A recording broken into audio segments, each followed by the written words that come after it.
Courtrooms can take your money. Don't let them take your future. Brothers, let's be honest. Divorce after 50 isn't just heartbreak, it's an earthquake.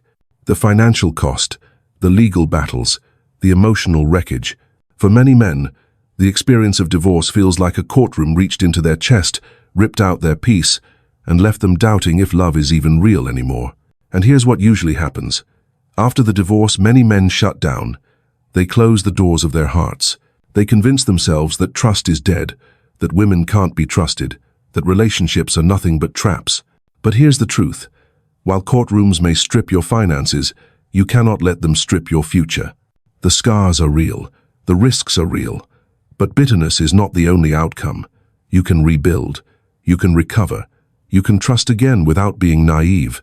Today, we're going to face divorce head-on. No sugarcoating. We'll talk about the psychology after the courtroom, the 3 pillars of recovery, and a set of trust drills you can use to rebuild slowly, carefully, wisely. Because trust is like capital.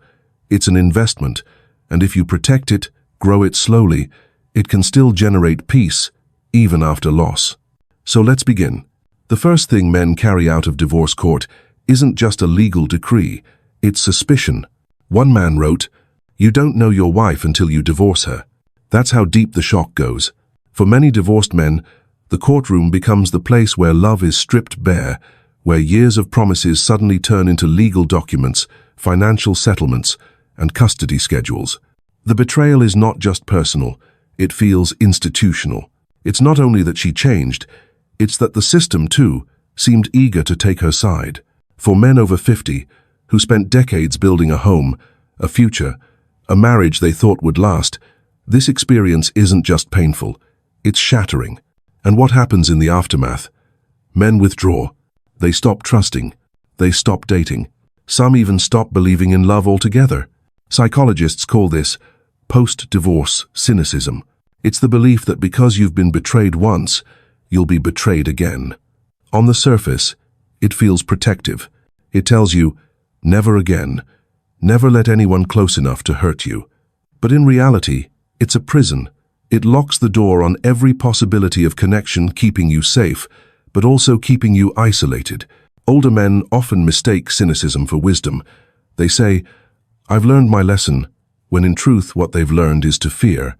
But brothers, there is a difference between caution and cynicism. Let's make that distinction clear right now. Healthy caution means learning from experience, setting boundaries, demanding clarity.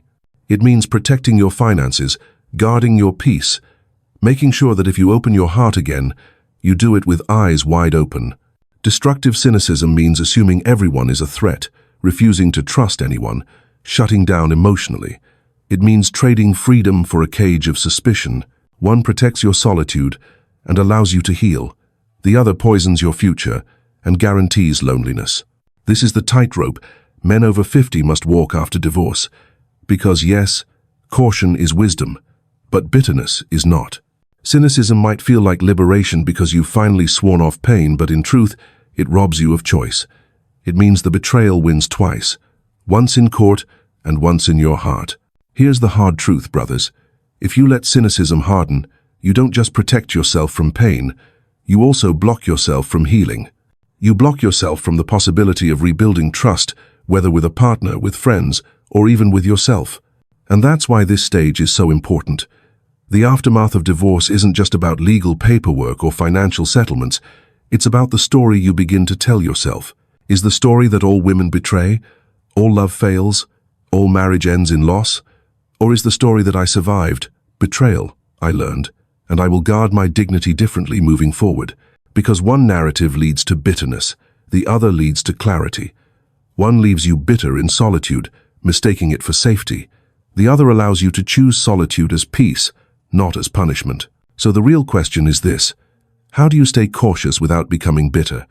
How do you carry wisdom from the courtroom without letting the courtroom define you? That's where the 3 pillars of recovery come in. Pillar 1. Financial recovery. Divorce drains. Sometimes it drains bank accounts, sometimes retirement funds, sometimes homes you thought you would grow old in. For many divorced men, the financial hit feels worse than the emotional one, because dollars are not just dollars, they're decades of sweat, sacrifice, and self-denial. The first step, brothers, is facing the numbers without fear. You can't rebuild what you refuse to measure. 3 financial practices matter most. Rebuild a budget, not based on what you had, but on what you have now.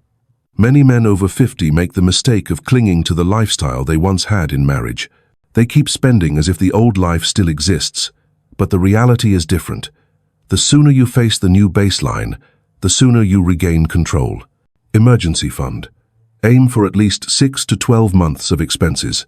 This is not just a safety net, it's your shield against dependence. One man told me, "After divorce, I promised myself I'd never be trapped by money again. My emergency fund became my freedom fund." That's the mindset. Saving is not about greed. It's about peace. Separate and protect. Never commingle finances early in a new relationship. Not after a few months. Not after a few trips together. Clarity first, romance second.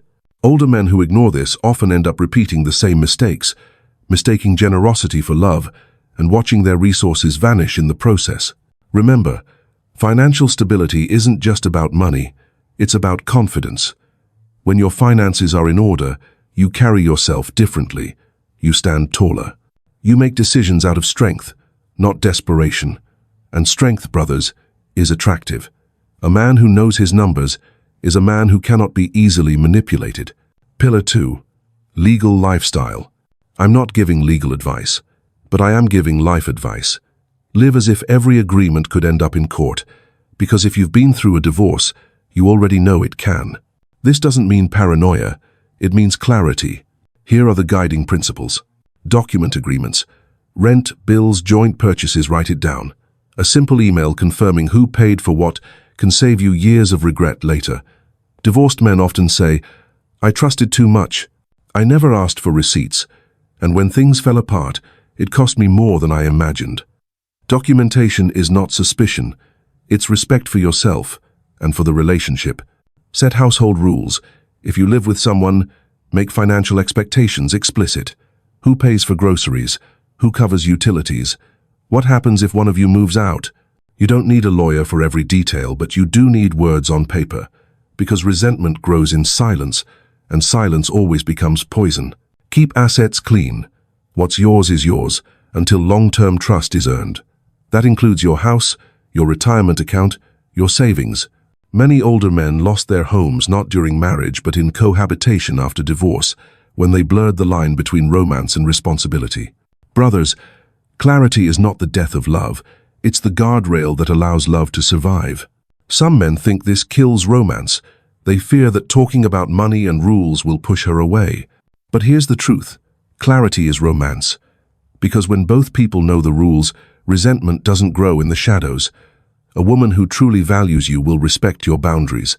The one who resists them is giving you a gift. She's showing you her true nature early. The legal lifestyle is not about living in fear. It's about living with freedom. When your agreements are clear, you can relax.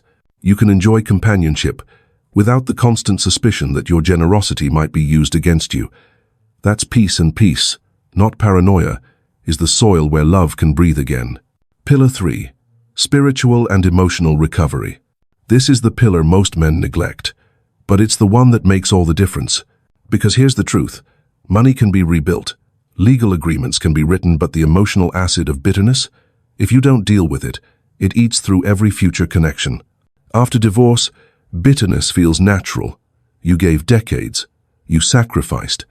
And in the end, you were met with betrayal, or at the very least, abandonment. Many men over 50 quietly carry this bitterness like armor.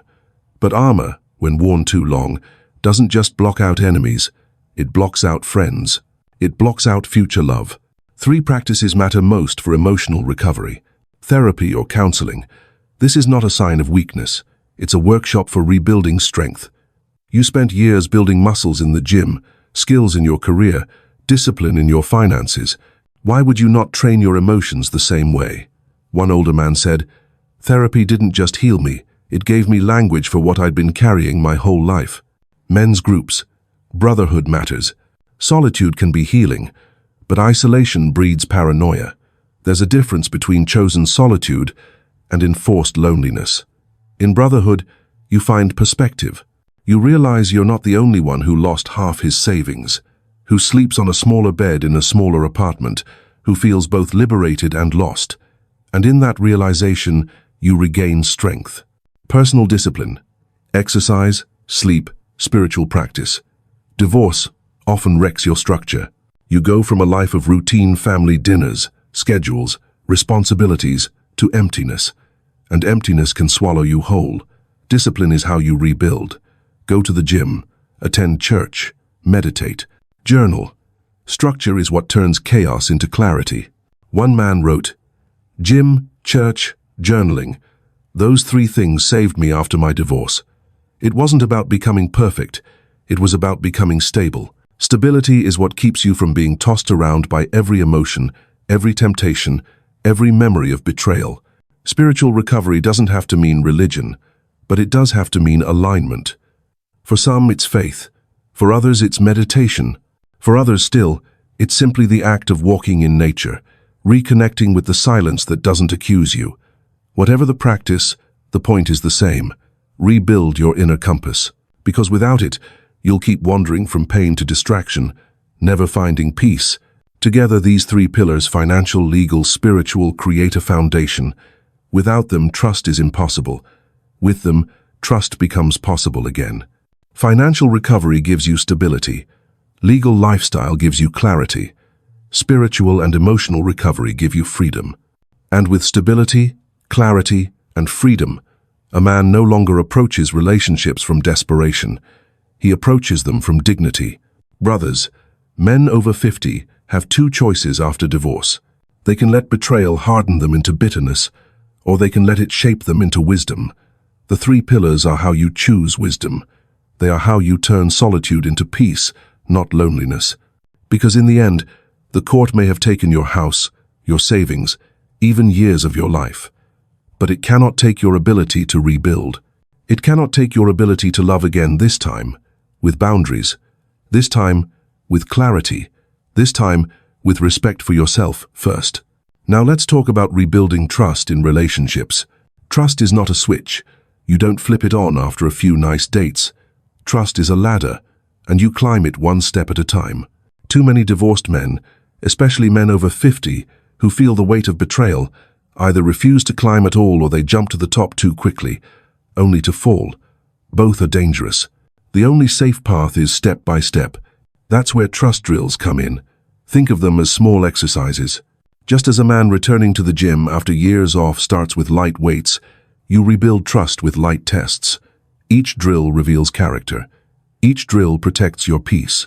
Here are 6 trust drills every man should practice after divorce. 1. Start small. Share minor details of your life.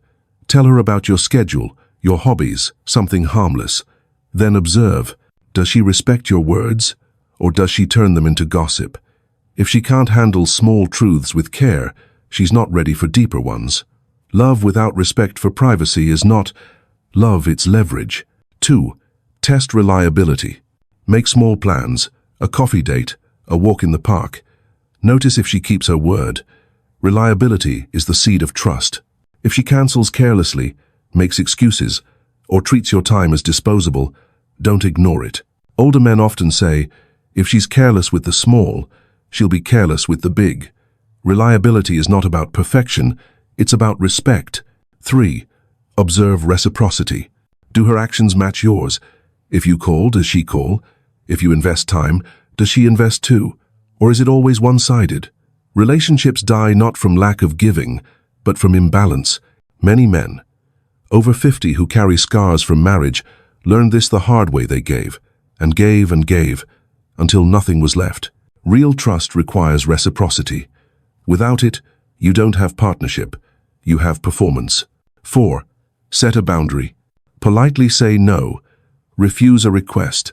Draw a line, then watch. Does she respect your no, or does she push, argue, manipulate? Brothers, this drill is vital. A woman who cannot respect your boundaries does not respect you, and a man without boundaries is a man walking straight back into betrayal. Setting limits doesn't kill. Love, it protects it. 5. The financial micro-test.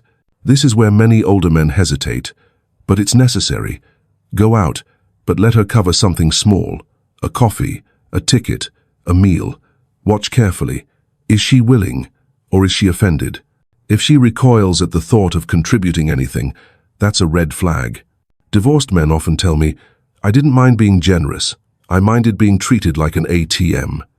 True partnership means shared responsibility. If she fails here, don't ignore it. 6. Emotional vulnerability. This is the deepest drill.